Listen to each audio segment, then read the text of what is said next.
Selamat malam Tuhan. Selamat datang di ibadah rumah tangga pada malam hari ini Rabu 24 Agustus 2022 yang kita lakukan secara virtual melalui aplikasi Zoom pada malam ini. Sebelum memulai ibadah kita pada malam hari ini, mari kita ambil waktu sejenak untuk bersaat teduh.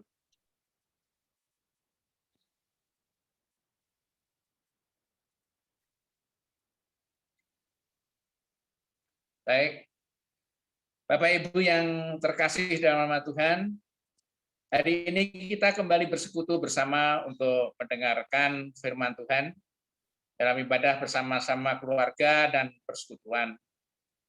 Kiranya ibadah ini berkenan kepada Tuhan dan menjadi berkat bagi kita dan sesama.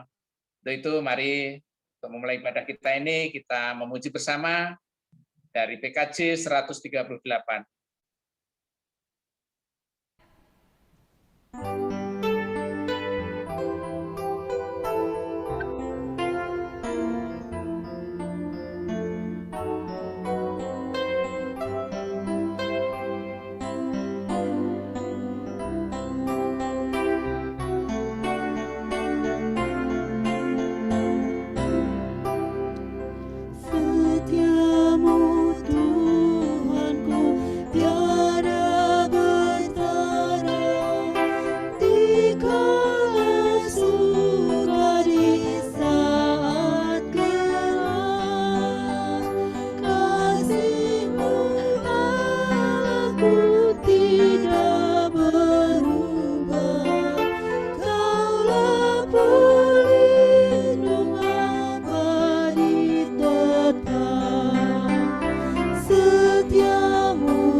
Pak In masih di mute.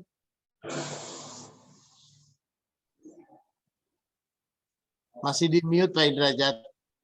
Sudah, Pak. Oke. Kediamanmu ya Allah yang Maha Kuasa. Hatiku sangat merindukan rumahmu, jiwa ragaku bersorak bagi Allah yang hidup.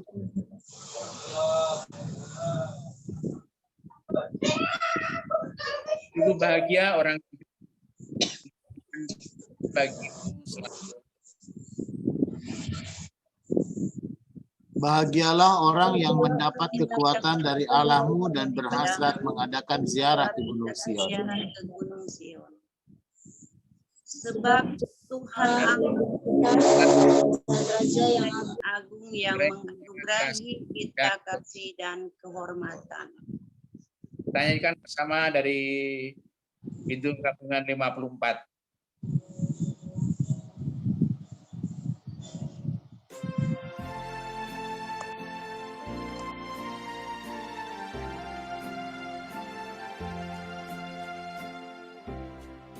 Si api ngaturkan puji sembah nuhun kamuliaan abdi kenging kabagjaan pina asihin Gusti mugia dituyun paparin kawantu tumut kapanyaur hama lampasih wijaksana sim abdi nyanggakeun hormat amat tetep ngamana najan abdi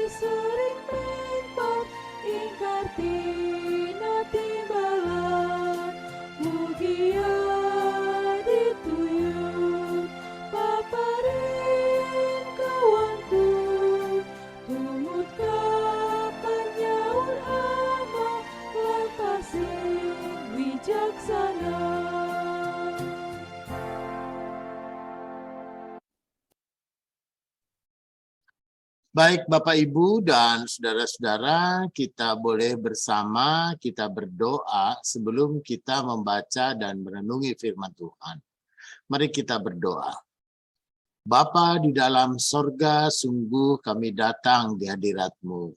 Dalam kerendahan hati kami percaya bahwa hanya oleh karena kasih dan karunia Tuhan, kami boleh bersama-sama untuk memuji Tuhan dalam keadaan sehat, sukacita, dan juga limpahan berkat Tuhan. Karena itu Bapa dalam sorga, ketika kami membaca dan merenungkan firman-Mu, biarlah kuasa Roh Kudus-Mu yang meliputi setiap kami. Dan Tuhan juga yang memperlengkapi hamba-Mu untuk melayankan firman. Karena itu Bapa berfirmanlah, kami mendengarkannya. Amin. Baik Bapak Ibu, kita akan bersama membaca bagian dari kitab Ibrani pasal 12. Ibrani pasal 12 ayat 18 sampai dengan ayatnya yang ke-29. Ya, Ibrani pasal 12 ayat 18 sampai dengan ke-29. Lembaga Alkitab memberikan judul tanggung jawab yang berat. Begini katanya.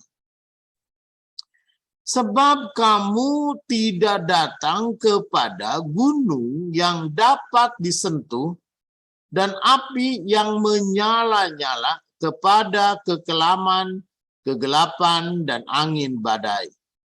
Kepada bunyi sangkakala dan bunyi suara yang membuat mereka yang mendengarnya memohon supaya jangan lagi berbicara kepada mereka. Sebab mereka tidak tahan mendengar perintah ini. Bahkan jika binatang pun yang menyentuh gunung, ia harus dilempari dengan batu.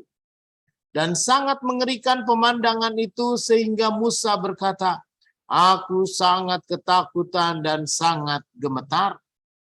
Tetapi kamu sudah datang ke Bukit Sion, ke kota Allah yang hidup, Yerusalem, sorgawi, dan kepada beribu-ribu malaikat, suatu kumpulan yang meriah, dan kepada jemaat anak-anak sulung yang namanya terdaftar di sorga, dan kepada Allah yang menghakimi semua orang, dan kepada roh-roh orang-orang benar yang telah menjadi sempurna, dan kepada Yesus, perantara perjanjian baru, dan kepada darah pemercikan yang berbicara lebih kuat daripada darah Habil. Jagalah supaya kamu jangan menolak dia yang berfirman. Sebab jikalau mereka yang menolak dia yang menyampaikan firman Allah di bumi tidak luput, apalagi kita, jika kita berpaling dari dia yang berbicara dari surga. Waktu itu suaranya menggoncangkan bumi, tetapi sekarang ia memberikan janji. Suatu kali lagi, aku akan menggoncangkan bukan hanya bumi saja, melainkan langit juga. Ungkapan satu kali lagi menunjuk kepada perubahan pada apa yang dapat digoncangkan. Karena ia dijadikan supaya tinggal tetap apa yang tidak tergoncangkan. Jadi supaya kita menerima kerajaan yang tidak tergoncangkan.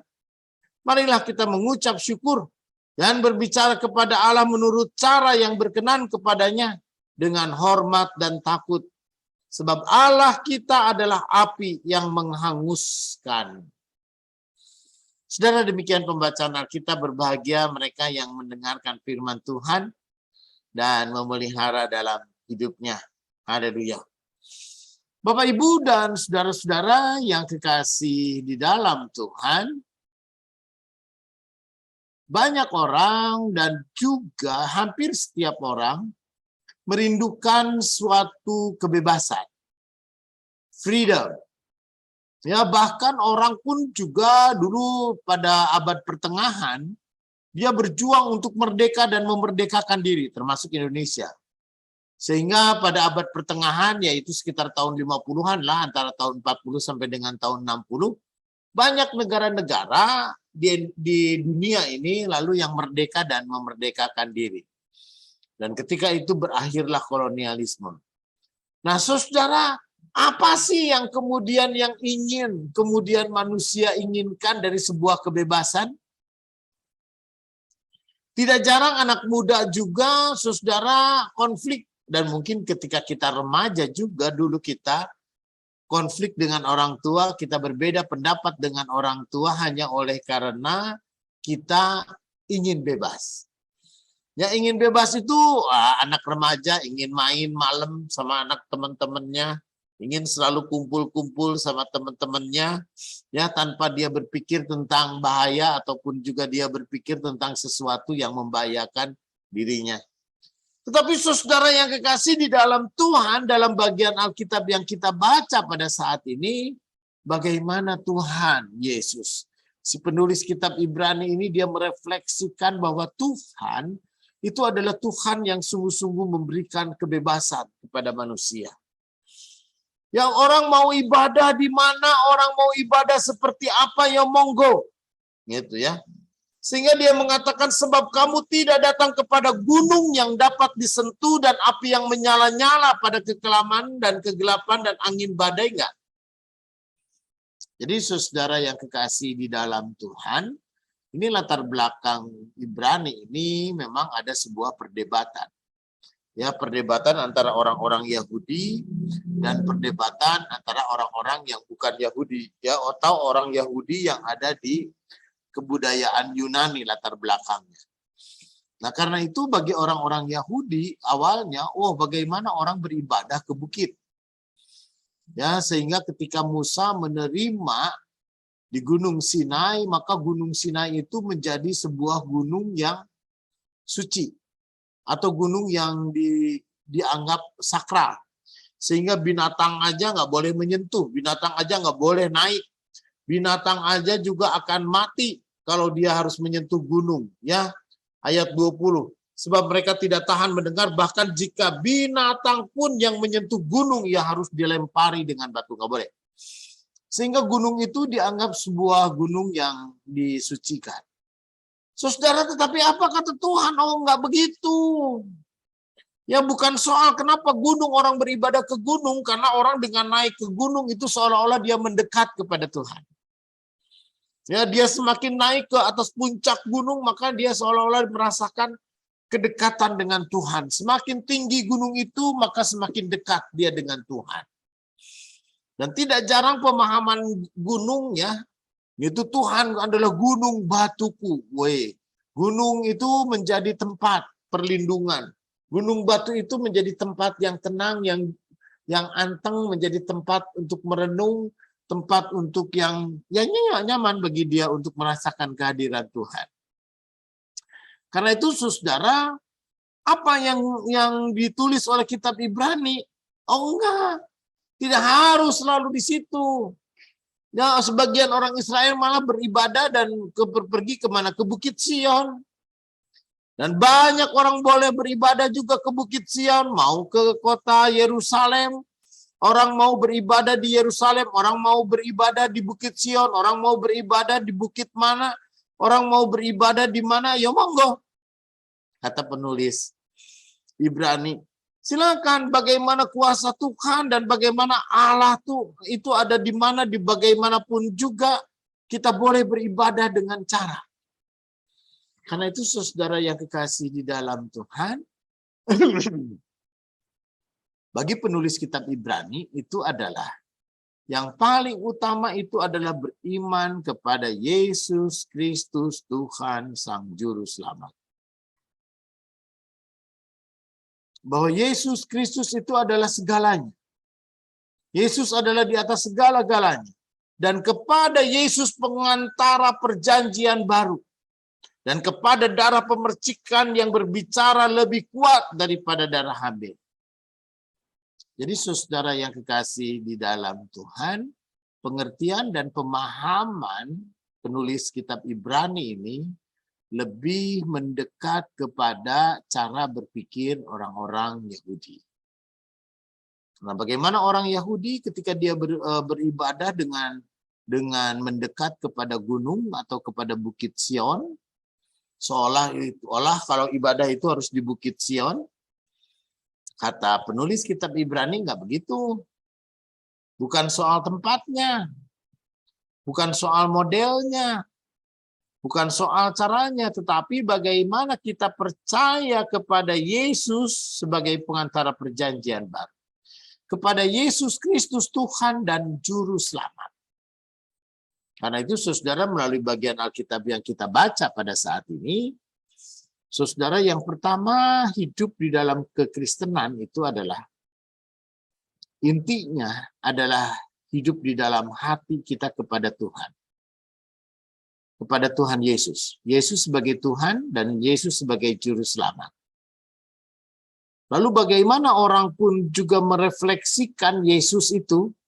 Saya yakin semua orang Kristen sama dan sepakat. Yesus Kristus Tuhan dan Juru Selamat. Yesus yang mengasihi, Yesus yang pewujudan dari kasih Allah. Yesus yang mengajar dan mendidik kita untuk hidup di dalam kasih satu dengan yang lain. Dan bagaimana Yesus itu? Yesus itu adalah juga yang menjadi gembala agung. Yesus itulah juga yang menuntun, yang menjadi pembela, penebus dosa bagi kita semua. Saya yakin semua orang Kristen meyakini itu. Karena itu, saudara, ya, kita tidak kemudian mempersoalkan bagaimana Yesus dan bagaimana Yesus itu hidup dan berbuat. Nah, seringkali lalu kemudian dalam kehidupan realitas hidupnya orang Kristen, orang merefleksikan. Sehingga hidupnya orang Kristen, Kristen yang satu dengan Kristen yang lain, itu berbeda, pasti. Pemahaman, pengertian bagaimana mengejawantahkan, bagaimana menerjemahkan, beriman dan percaya kepada Yesus Kristus Tuhan dan Juru Selamat, maka tiap orang tentu berbeda-beda. Ya, dalam bagian ini ketika kita membaca kitab Ibrani ini, maka sama maknanya sebagaimana si penulis kitab Ibrani ini, dia mau mengatakan kita bebas aja deh. Setiap orang Kristen silahkan.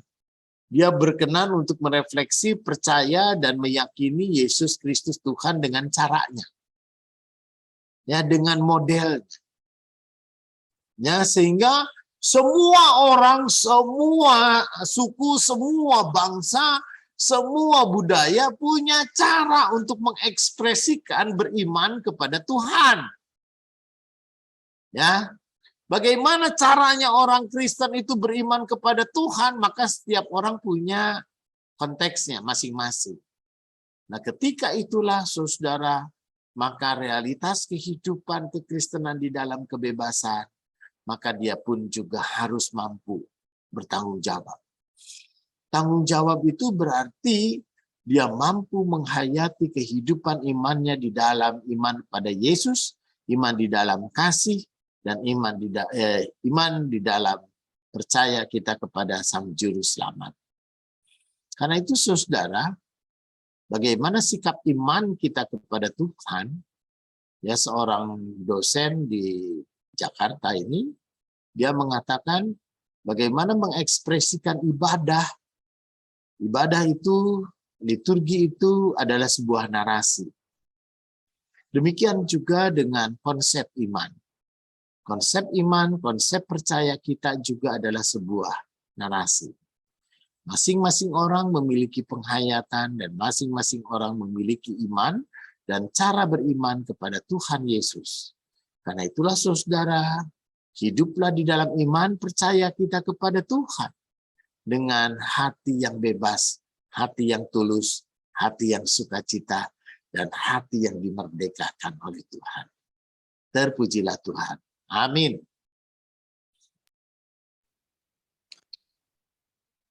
Baik, terima kasih Bapak Pendeta atas firman-Nya untuk menguatkan iman kita.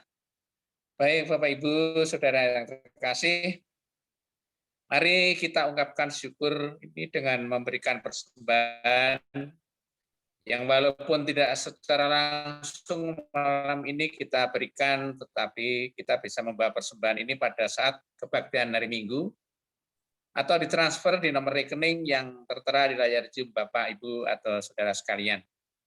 Sambil menyatakan syukur ini, Bersama kita memuji Tuhan dari KJ 337.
Baik, kita bersama, kita berdoa. Mari kita berdoa. Bapa di dalam sorga, kami bersuka cita dan bersyukur atas anugerah Tuhan yang memberikan kami kebebasan. Bebas dan penebus dari dosa, karena Engkau adalah Allah yang menebus, Allah yang menyelamatkan, dan Allah yang sudah berkorban demi kami. Dan Engkau juga adalah Allah yang menjadi gembala agung, yang menyerta dan memimpin kami di jalan-jalan hidup kami.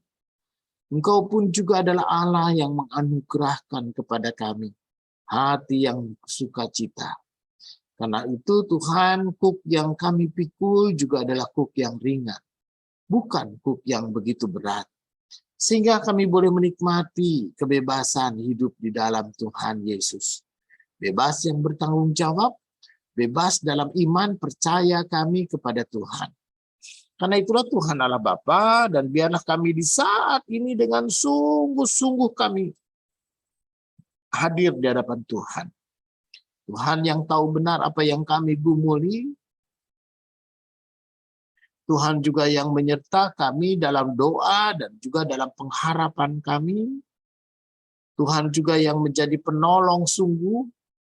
Tuhan juga yang menjadi pokok kekuatan kami. Karena itu Tuhan hadir sebagai Bapa dan Gembala yang sejati di tiap rumah kami.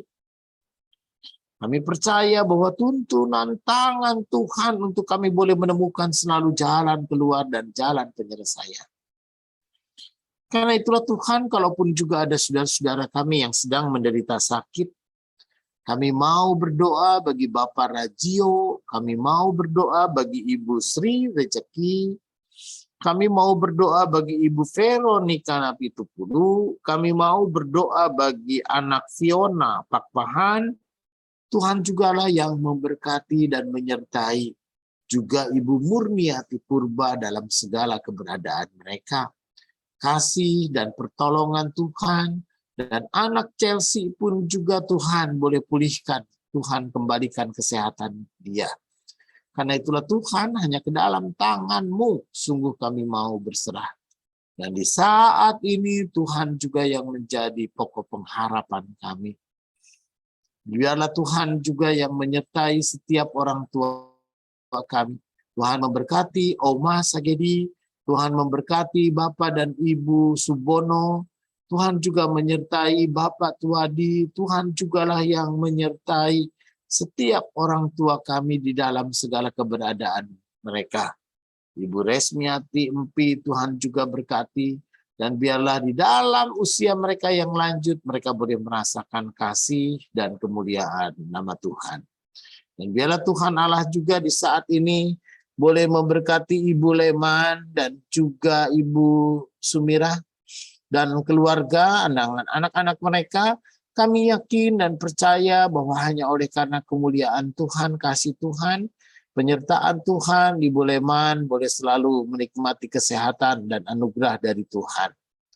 Tuhan jugalah yang memberkati Bapak Mamesa dan Bu Nuryani, dan Tuhan saya berikan kekuatan dan kesehatan kepada Bapak Mamesah yang beberapa waktu yang lalu dia mengalami kelemahan tubuh. Tapi anugerah dari Tuhan, Tuhan boleh pulihkan, Tuhan boleh berikan kekuatan dan kesehatan kepadanya. Tuhan jugalah yang menyertai dan memberkati Pak Joli dan Ibu Meli, dan juga Randy. Tuhan sertai mereka. Tuhan jugalah yang memberkati keluarga ini dalam komitmen pelayanan mereka. Juga Never dan juga Bella, Tuhan juga sertai sehingga seisi rumah ini boleh selalu memuji Tuhan, memuliakan nama Tuhan, dan melayani Tuhan dengan sukacita. Kiranya Tuhan jugalah yang memberkati Pak Indrajat beserta dengan ibu, dan juga dengan anak-anak dan menantu, dan juga cucu-cucu. Pertolongan Tuhan itu yang selalu menjadi pokok pengharapan kami. Tuhan yang tahu benar apa yang digumuli, dan Tuhan jugalah yang memberkati Pak Indrajat dengan keluarga.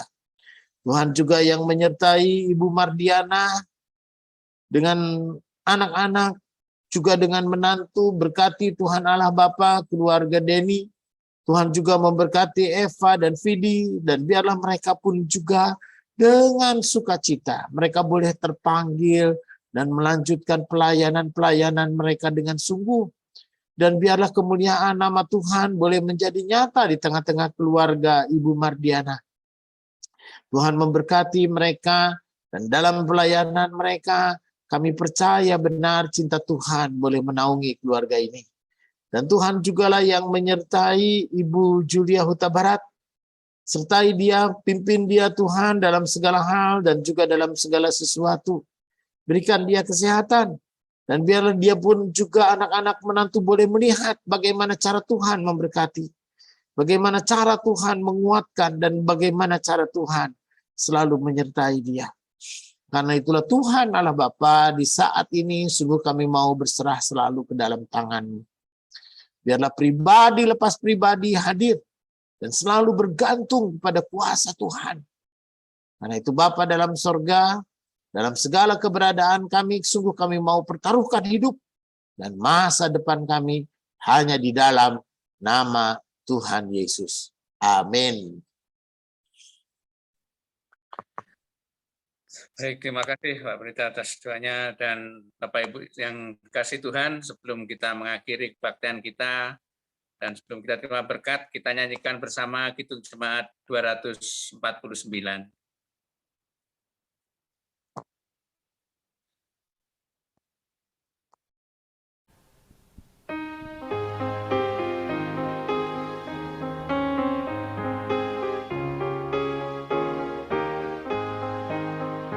Serikat persaudaraan berdiri teguh, sempurnakan persatuan di dalam Tuhanmu.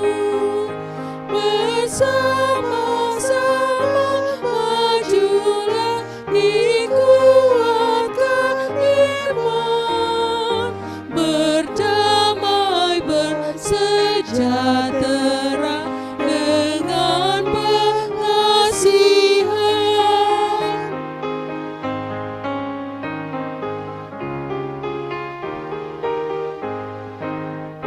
Dan masing-masing kamu pun diberi anugerah, supaya kamu bertekun dan rajin bekerja. Hendaklah hatimu rendah, tahu Tuhan berpesan, jemaat menurut firman-Nya berkasih-kasihan.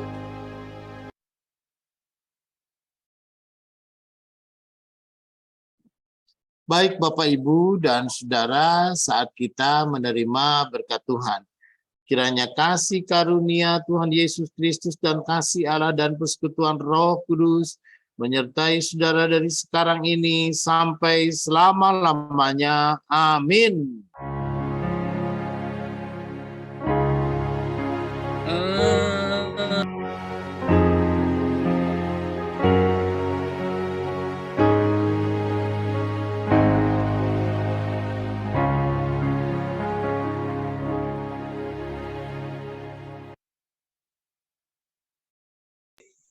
Nah, kebaktian selesai. Pak Pendeta. Ya,